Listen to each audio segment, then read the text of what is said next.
Hey, what's up, y'all? It's Tempest Tuesday, and I'm here with K.O., founder of A.T.A.T.F, Addicted to All Things Fresh. How are you, K.O.?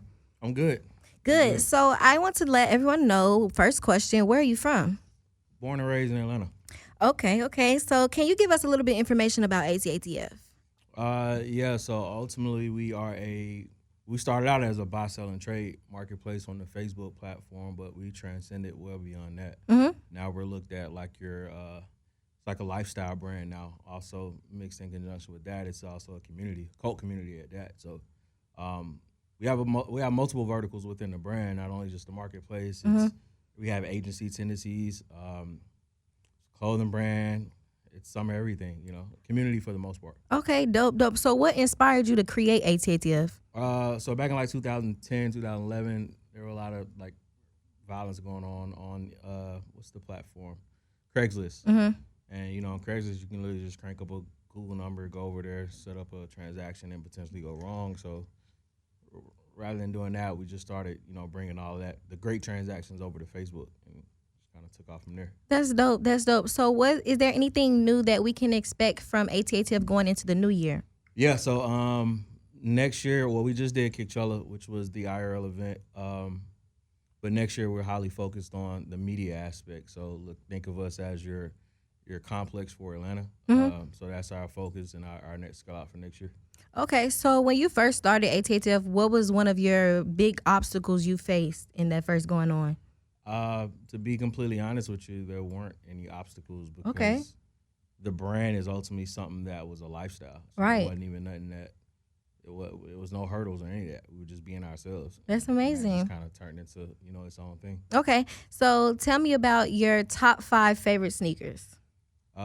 Top 5 favorite sneakers: Bred 4, all white Air Force 1, AirTech Challenge 2, the Air Jordan 3 as well. And great question. It always gets tough, so I got a bunch of shoes I just love. Let's go with the Zoom Vic 1. Okay, and if you had only one that you had to wear every day, which one would it be?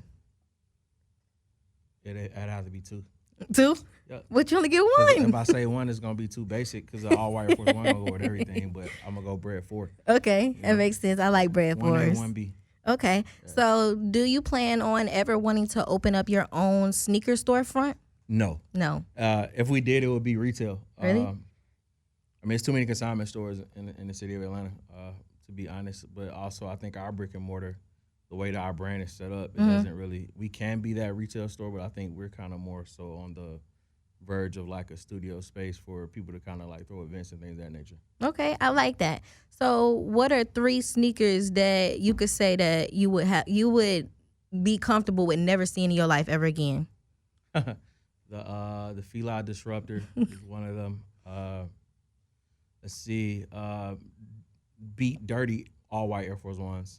I think that should just be completely ripped off the planet. Mm-hmm. Not the actual, like, if you're gonna do Air Force 1, just keep them clean. You don't have to wear them until they're like brown, But if we could get rid of that, just I guess that aesthetic, not so the shoe, but just the aesthetic of just wearing completely dirty white Air Force 1s, that would be one. So the Fila Disruptor, just wearing dirty Air Force 1s, and the third, I don't really got a third. Okay, so if we could go back to the Air Force 1s, how long do you think a person should keep wearing them until they need to just switch it out? It depends on how many miles they putting on per day, You can wear a shoe. I know somebody that can wear a shoe one time and still look good. I know somebody that can wear a shoe one time and it's like it's been through hell. Okay, so how did you feel about the situation where Adidas wanted to take away Kanye with the Yeezys? What you mean? Like, as far as what? Is layers in that? Like, as in, like, they didn't want to use his name, but they still wanted to sell the shoe. Yeah, I think it comes back down to the conversation of what the contract was. Yeah, okay.